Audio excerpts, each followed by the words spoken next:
Assalamu alaikum. We have Yasin Sharif Saab with us, who lives in Harrisburg. He has raised 3 sons, 2 daughters. Assalamu alaikum, Yasin bhai. Assalamu alaikum. I just wanted you to talk to our Ahmadi parents whose children are now going through school as to what degree of involvement does it require from a parent. Say your son or daughter is going into grade school, 2nd grade, 3rd grade. What would you recommend?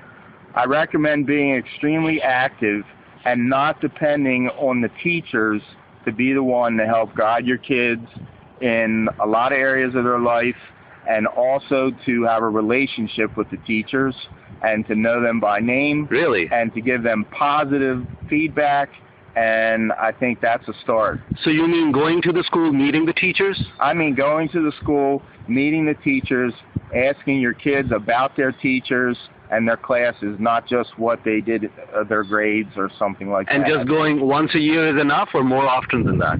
I think once a month. Really? I think once every couple of months. Really? Okay. So it's like often. 4 to 6 times a year typically. Absolutely. That you would recommend. Absolutely. And is it just the mother, just the father, or both? I think whoever's available, but definitely both in some fashion. Right. Whether it's a boy or a girl. And if you don't have a problem with the kid, even then. So if my kid is doing great, it's a straight A student, even then you think it's important for me to go show up to the school?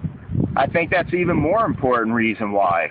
Because there's a reason they're doing that well, and that one measurement isn't a measurement of everything. That's just great. There's social acclimation, religious, family, and they're at school most of the time. So grades aren't everything. Interesting. So is it important to know their friends, your students, Absolutely. your children's friends? We have not always succeeded, but we like to know their friends, and not in a disciplinary way. We know their names. We invite them to our house. We always have. So if they say Joe did this or that, we say that's cool, and hopefully we know Joe's father and mother too. Really? So that requires some time investment. Now you have to reach out, you have to connect with people. Not as much time as you think.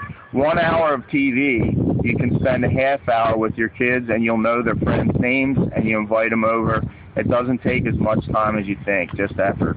Interesting. And why would their friends come over? You got to have something to offer your friends. Your house has to be the cool house. Your house has to be the house that has different stuff going on, different kind of food going on, different kind of activities.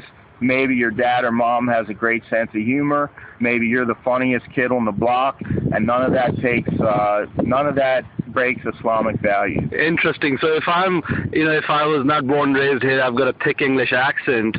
How do I relate with with the friends of my son who are now watching football?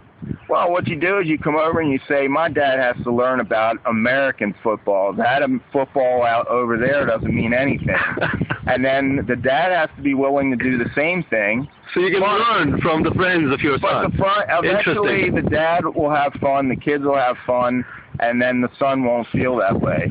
Okay, and if I'm good at cooking, perhaps I can show them some of my culinary skills. Absolutely. There's nothing like a good paratha with strawberry jam smeared all over it. No kid's going to walk away from that. That's excellent. What are some of the challenges you as a parent have faced, which other parents will also acknowledge? They'll encounter once the kids are in middle school, high school, college. Once it gets serious in education, I think that it's very important to be involved with what they're doing. I think it's important to try desperately to make time to just see what it is they're writing, what it is they're getting good grades for, even more than bad, and to just have an open dialogue, not necessarily criticize their opinion, but have an open dialogue back and forth. Often they're smarter than we are. That's absolutely right. What are some of the technology rules that you have followed in your household? Perhaps, I don't know if your kids were probably younger at that time, but now everybody carries a phone and internet and whatnot. So technology rules are this. The technology is there. They're smarter at it than me.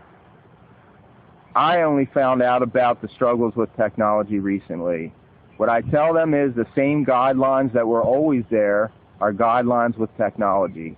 My oldest son, I said, I think you're playing around with some trash on there, and everyone is and whatever. And he said, Dad, the internet will be the scourge of the world, but it also is making the world, and it's educating the world, and it's the best thing that ever happened And with every good thing, there's a negative thing. So it's about our individual children, not about the But technology. more specifically, a seventh grader, should he have a cell phone with internet access? In my family, a seventh grader does not have a cell phone unless we put it in a certain way for emergency when they're away from us. Okay. And we are strict about it. And do your children, were they allowed to go over for sleepovers? Our children were not allowed to go over for sleepover unless I or my wife went over for a sleepover too at the same time. Who wants to go then? All right. That's no fun, so we just kind of moved on from there. Okay. So Yasin Sharif Saab, if other parents have follow-up questions or if they want to reach out to you, send you an email, is that okay? That's absolutely okay, but I also have to say that my wife is the one that has done most of this work, and I'm just here taking credit for it. Fantastic. So I think you, in a very subtle, sublime way, you've given the message not only of good parenting, but also of a good marriage. Thank you very much, sir. I really appreciate all the time that you've given us. Jazakumullah. Jazakumullah.